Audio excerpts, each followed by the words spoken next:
पिछले एपिसोड में आपने सुना डीसीपी सक्सेना रवि को गिरफ्तार करना चाहता है पर ऐसा हो नहीं पाया। सौरभ और उसके चैनल के बॉस बीएमसी की करतूतों को पुलिस ने मीडिया के सामने रख दिया। आरवी और रवि की बातचीत से लगता है कि दोनों एक ही प्लान को पूरा करने में जुटे हैं। डीसीपी सक्सेना को भ्रष्टाचार के आरोप में मंत्री के अधिकारी ने गिरफ्तार करवा दिया। मंत्री के अधिकारी को आरवी 20 करोड़ रुपए देती है।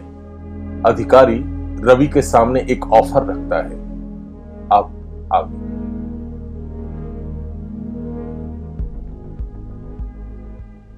आरवी और मंत्री का बड़ा अधिकारी दोनों मेहरौली के एक फार्म हाउस पर हैं। फोन पर अधिकारी ने रवि के सामने एक ऑफर रख दिया।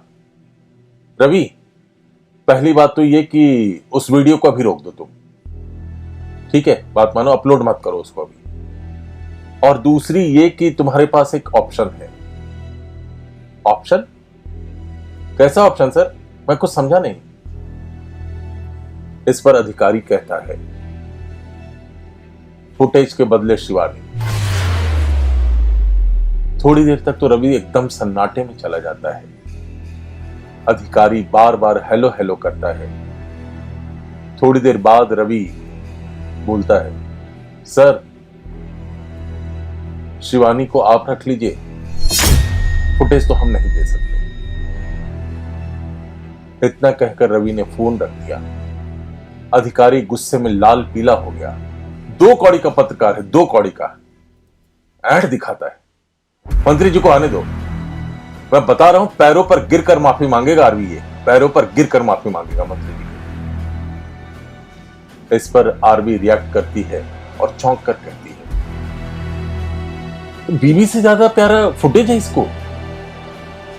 अजीब आदमी है।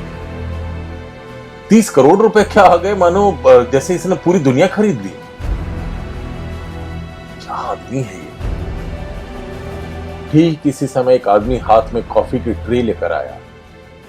अधिकारी ने आरवी को कॉफी पीने का इशारा किया।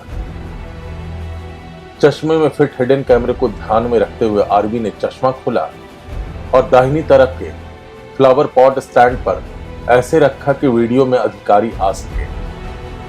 कॉफी पीते पीते अधिकारी ने आरवी से कहा, आरवी, तुम किसी तरह से इस रवि को मनाओ यार। अगर नहीं मानता है तो धमकाओ, किसी भी हद तक धमका सकती हो, धमकाओ इसको। उसे कहो कि अगर ऐसा ना हुआ ना तो ये लोग शिवानी को उड़ा देंगे। वो समझ नहीं रहा है, बेवकूफ आदमी। नहीं सर, ऐसा मत कीजिएगा प्लीज सर, मैं कुछ वे आउट निकालती हूं सर, प्लीज सर, प्लीज। इतना कहकर आरवी जाने के लिए उठती है। अधिकारी किसी को बुलाता है। फार्म हाउस पर पहले से मौजूद एक दूसरी गाड़ी की चाबी पकड़ाते हुए कहता है, मैडम को ले जाओ। जैसे ही आरवी आगे बढ़ती है, अधिकारी ड्राइवर को इशारा करके कुछ कहता है और फोन दिखाता है। ड्राइवर हां में सिर हिलाता है। अपार्टमेंट का सेक्रेटरी सुशील शर्मा कई दिनों बाद आज बिस्तर से उठा है। वो सोफे पर बैठा है, 2-2 हजार के नोट गिन रहा है। उसके ठीक सामने गार्ड शुक्ला खड़ा है। शर्मा समझाते हुए गार्ड शुक्ला को कहता है, शुक्ला, ये रवि के चक्कर से तू अपनी जान को क्यों आफत में ला रहा है? जब पुलिस पकड़ कर ले जाएगी ना तो ये तेरा रवि जो है ना, इस सामने भी नहीं आने वाला, मैं बता रहा हूं। पुलिस का इन्फॉर्मर बन जा, कुछ पैसे भी मिलेंगे और जान भी बचेगी, वरना तू गांव जाएगा और पुलिस तेरे पीछे पीछे जाएगी। इस पर शुक्ला धीरे से हंसता है और पूछता है, साहब, जितना आप गिन रहे हैं वो उतना पैसा मिलेगा का? पैसे देखते ही जीभ निकल आई, इतनी लंबी सी। पर इतना नहीं, हाँ मैं तुझे देख 50,000 तक तो दिलवा ही दूंगा मैं।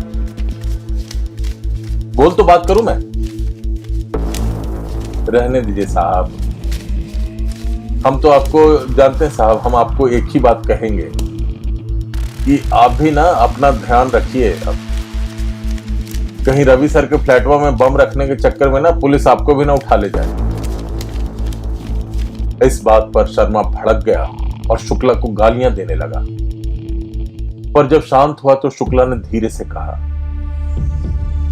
रवि साहब जानते हैं कि आप मंत्री जी के उंगली पर नाच रहे हैं, समझे ना? ये 10 लाख भी तो उसी के बदले मिला है आपको।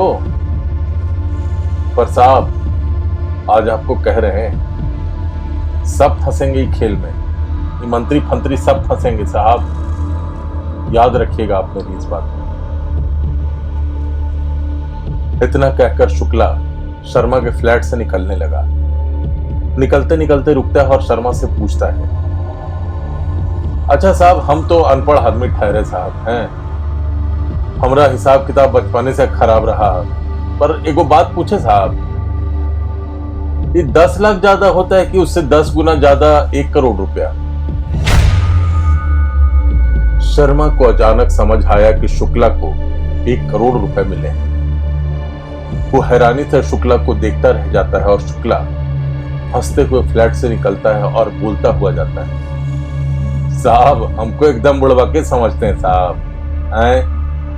ठीक है। आरवी को फार्म हाउस से निकले 20 मिनट से ज्यादा हो गए। वो अब भी गाड़ी में है। अचानक उसको ध्यान आता है कि उसने अपना चश्मा फार्म हाउस पर छोड़ दिया। उसने ड्राइवर को गाड़ी वापस लेने को कहा। ड्राइवर ने गाड़ी वापस ले ली। आरवी फार्म हाउस पर पहुंचती है तो उसने बाहर 2 बड़ी बड़ी गाड़ियां देखी, एक यूएस एम्बेसी की और दूसरी चाइनीज एम्बेसी। आरवी तेजी से अंदर आई। अंदर आते ही दरवाजे के पास एकदम से रुक गई और इनकी बातें सुनने लगी। बातचीत अंग्रेजी में हो रही है। मंत्री के बड़े अधिकारी कह रहे हैं, वो जर्नलिस्ट वीडियो के बदले अपनी पत्नी शिवानी को मांग रहा है, ठीक है ना? सो अगर आप उसकी पत्नी को हमें दे दें सो वो हमें वीडियो दे देगा, यही डील है हमारी उससे। इस पर चाइनीज अधिकारी कहता है, I think we have lost his wife. वो अचानक गायब हो गई। Wuhan central hospital and medical college administration को भी पता नहीं चल पाया कि वो कहां है। Sorry but I think we have lost her, I am so sorry. इस पर मंत्री का बड़ा अधिकारी थोड़ी ऊंची आवाज में बोलता है, फिर तो वीडियो नहीं मिल पाएगा हमें, आई एम टेलिंग यू। हमने अपने लेवल पर सब कर लिया, धमकी भरे फोन किए, उसके अपार्टमेंट के सेक्रेटरी से रात दिन लगातार परेशान करवाया, उसके घर में धमाका करवाया, उसके खिलाफ मीडिया रिपोर्ट्स तैयार करवाई, और तो और उसके सबसे अच्छे साथी आरवी को अपने साथ कर लिया हमने। क्या नहीं किया? और हद तो यह कर दी हमने कि देश की जनता को गुमराह करने के लिए उसको आतंकवादी तक बना दिया। यस, टेररिस्ट हमने उसको घोषित कर दिया। इस पर अमेरिकी अधिकारी बोलता है, sir all fine but we need that footage, we need that footage. हमने तो मिनिस्टर को 100 करोड़ रुपए दिए सिर्फ उस वीडियो के लिए, 100 crore. Now you figure out. That's it, now it's enough sir, I am sorry but now it's enough. मंत्री के अधिकारी ने चौंक कर पूछा, 100 crore? Yes, 100 crore. By the way, do you know what is there in video, in that video? What is there in that video? मंत्री का अधिकारी उसको कुछ बताने लगता है। आरवी अब भी दरवाजे के पीछे खड़ी है। आरवी को एकदम से एहसास हुआ जैसे कोई आ रहा हो। वो छुप जाती है और फिर गाड़ी के पास पहुंच जाती है। ड्राइवर को चलने के लिए कहती है। उधर रवि, हैरी और मोहल्ला छाप पार्टी वाले भाईजी तीनों आरवी के चश्मे वाले वीडियो को लाइव देख रहे हैं। मोहल्ला छाप पार्टी वाले भाईजी ने रवि से पूछा, भाईजी वैसे मेरा पूछना तो कोई मतलब बनता नहीं, पर फिर भी ये बताइए कि उस वीडियो में है क्या ऐसा जिसके लिए आपके पीछे दो दो देश की सरकारें परेशान हैं और पड़ी हुई हैं आपके पीछे हाथ धोकर। इस पर रवि कहता है, प्रकाश, वीडियो में अमेरिका और चाइना के बड़े अधिकारी आपस में बात कर रहे हैं। हाँ, तो बात कर रहे हैं तो ये वीडियो इतना इंपॉर्टेंट हो गया? क्या है उसमें? प्रकाश, इसमें बात हो रही है कोरोना की, और ये तब का वीडियो है जब पूरी दुनिया में कोरोना का नामो निशान नहीं था। बहुत कुछ है इस वीडियो में प्रकाश, जो हम सोच नहीं सकते, उससे बहुत ज्यादा है। इस पर मोहल्ला छाप पार्टी वाले प्रकाश ने कहा, अरे बाप रे, ऐसा है? अच्छा, समझ गया। आगे मत बताइए भाई जी, मैं समझ गया। मुझे समझ में आ गया कि चीज क्या है, तभी तो ये लोग आपके पीछे पड़े। इस पर रवि कहता है, अगर वीडियो देख लोगे ना प्रकाश, तो समझो कि पांव के नीचे से जमीन निकल जाएगी। गुस्से में कांपने लगोगे, थर-थर कांपने लगोगे। ये वीडियो नहीं, ये बम है प्रकाश, बम। हिरोशिमा और नागासाकी पर गिराए गए एटम बम से बड़ा बम है ये। समझ रहे हो? जिस दिन फटेगा दुनिया भर में हलचल पैदा हो जाएगी। इस पर हैरी बोलता है, रवि सर, ये वीडियो आपको मिला कैसे? लेकिन आप कहे थे ना बताएंगे, आप बताइए सर। रवि बताने लगता है, हैरी, ये वीडियो मुझे नहीं, दरअसल मेरी वाइफ शिवानी को मिला। बल्कि मिला क्या, कहो कि उसने हासिल किया है मेरे लिए। जानते हो, हुआ ये कि Shivani doctor Li Wenliang के अंडर में रिसर्च कर रही थी वुहान शहर में, और उन्हीं के लैब में काम करती थी। एक दिन उसी लैब में कुछ अमेरिकी अधिकारियों और चाइनीज अधिकारियों की अनएक्सपेक्टेड सीक्रेट मीटिंग थी। तब लैब के सारे लोगों को बाहर निकाल दिया गया और लैब के आसपास हाई सिक्योरिटी जोन क्रिएट कर दिया गया। अरे और तो और, लैब के सारे सीसीटीवी कैमरे बंद कर दिए। अगले दिन जब शिवानी लैब गई तो रोज की तरह सबसे पहले उसने डॉक्टर ली के पिछले दिन किए गए काम का लॉगबुक बनाना शुरू किया। लॉगबुक समझते हो ना? लॉगबुक असल में साइंटिस्ट लॉगबुक बनाने के लिए अपना एक कैमरा इस्तेमाल करते हैं, ताकि वो कुछ भी भूले ना, ताकि वो सब कुछ कैमरे पे हो। और जो कैमरा वो होता है, वो साइंटिस्ट उसको अपने सामने रखते हैं। पर डॉक्टर ली का जो कैमरा है वो ऐसी जगह रखा था कि लैब के जो जानकार लोग हैं उनके अलावा किसी और को नहीं दिखता था।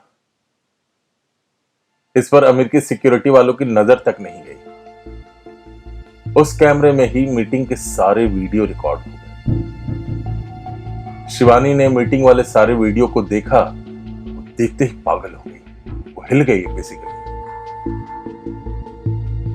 शिवानी ने सारी बातें मुझे बताई, साथ में यह भी कहा कि उसने इस पूरी मीटिंग का वीडियो अपने पास रख लिया है। मुझे लगा ये बड़ी खबर हो सकती है, जाकर वीडियो देखना चाहिए। मैं 2 दिन बाद चाइना के वुहान पहुंचा,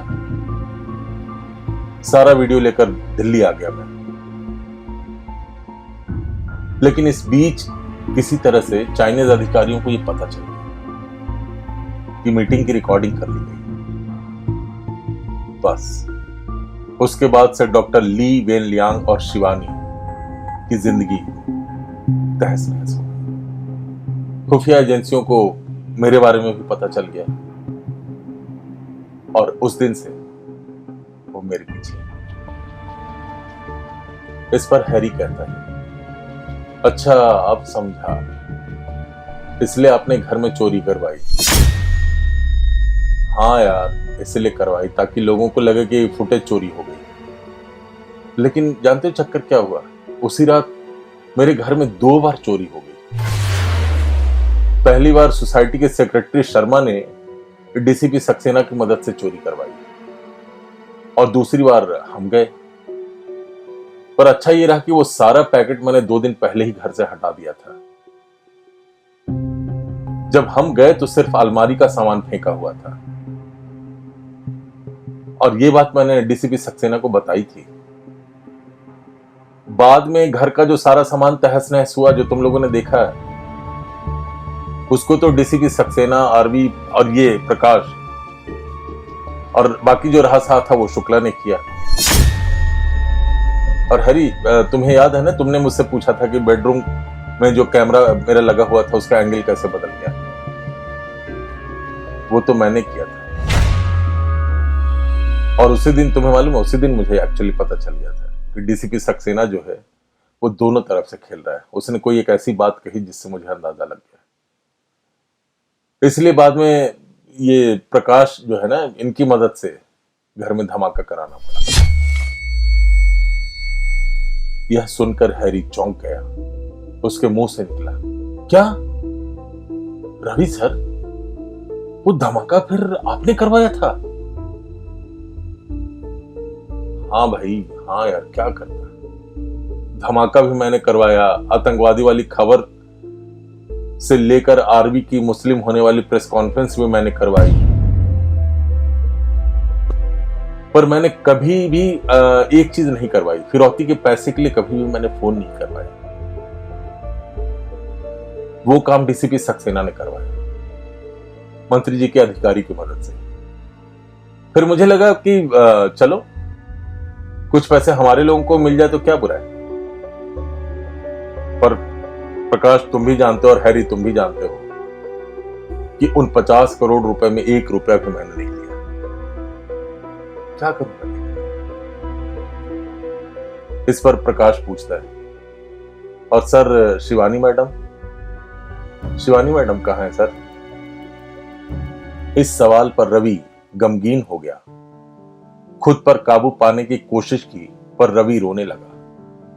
प्रकाश और हैरी दोनों ने उसको चुप कराया, पर रवि रोते रोते रवि ने कहा, शिवानी को मैंने खो दिया है। डॉक्टर ली के साथ शिवानी को भी परेशान किया जाने लगा था सर। वो गायब हो गई एकदम से। फिर एक दिन हुआ क्या कि बीजिंग में जो इंडियन एम्बेसी है, वहां से मेरे पास फोन आया। उन्होंने जो तस्वीर भेजी उसमें चेहरा तो पता नहीं चल रहा था, पर कपड़े, फोन, उंगली में पहनी रिंग, वो सब शिवानी की थी। वो सब मैंने पहचाना, वो शिवानी थी। इतना कहकर रवि फिर से रोने लगा। और मैं बताऊं तुम दोनों को, मैं बुरी तरह टूट गया उस दिन, बहुत बुरी तरह।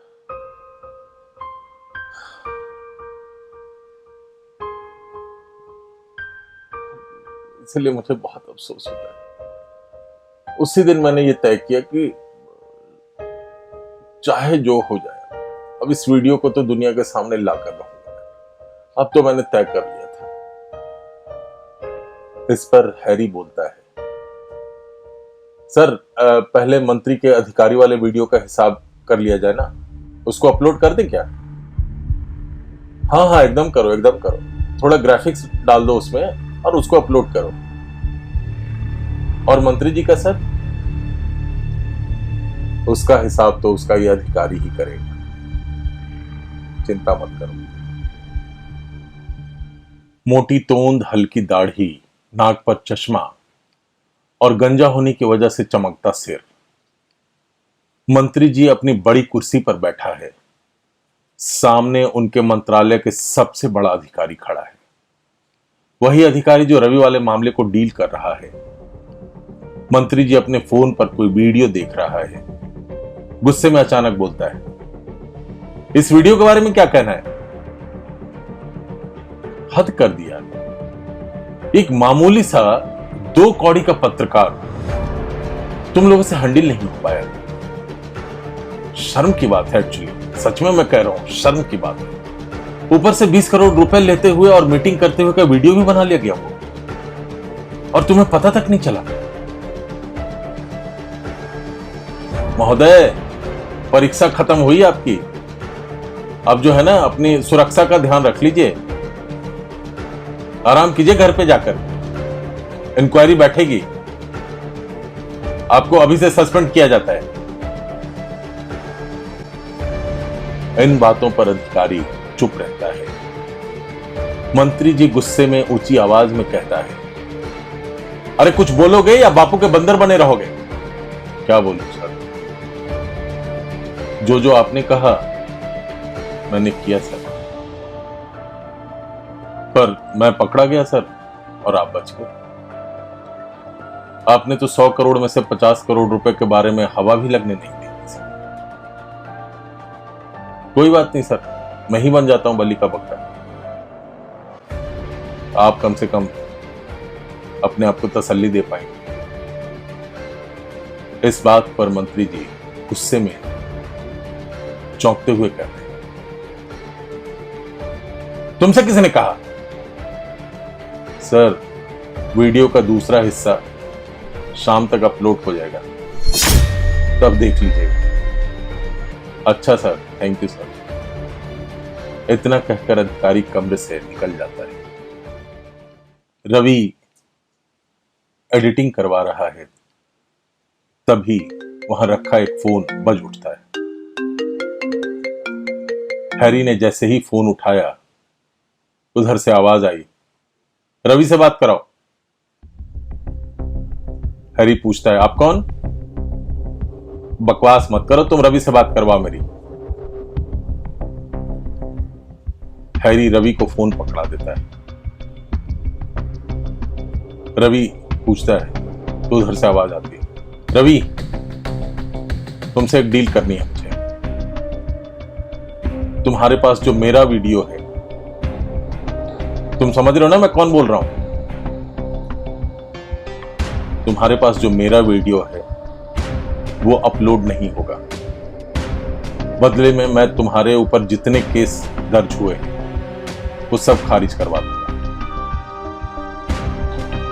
रवि चौंक जाता है। खारिज करवा दूंगा?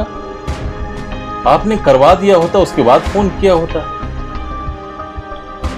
मैं आपका वीडियो भी ना अपलोड करूं और आप खारिज करवा देंगे? पहले मुझे वो लेटर चाहिए जिसमें ये लिखा हो कि ये सारे केस खत्म है, ये सारे केस फर्जी हैं। मैं वीडियो अपलोड नहीं करूंगा। ठीक है, आपसे 10 मिनट बाद तुम्हें ये वो लेटर मिल जाएगा, उसके स्नैपशॉट मिल जाएंगे तुम्हें, पर तुम्हें भी ये काम करना पड़ेगा, वीडियो अपलोड नहीं होगा। ठीक है, जैसा आप कहते हैं मैं मानता हूं। इतना कहकर सामने वाले ने फोन काट दिया। रात होते होते सारे न्यूज चैनल पर ब्रेकिंग न्यूज चलने लगा। मंत्री जी का वीडियो सामने आ गया। इस वीडियो में 2 अमेरिकी शख्स मंत्री जी के साथ बैठे हैं। तभी एक आदमी अंदर के कमरे से आता है, कुछ बोलता है, मंत्री जी उसको कुछ बताता है, फिर ये तीनों उठकर अंदर के कमरे में चले जाते हैं। वहां 2000 के नोटों की अनगिनत गड्डियां रखी हैं। मंत्री जी कुछ गड्डियों को उठाता है और देखता है और फिर पूछता है, पूरे 100 CR है ना?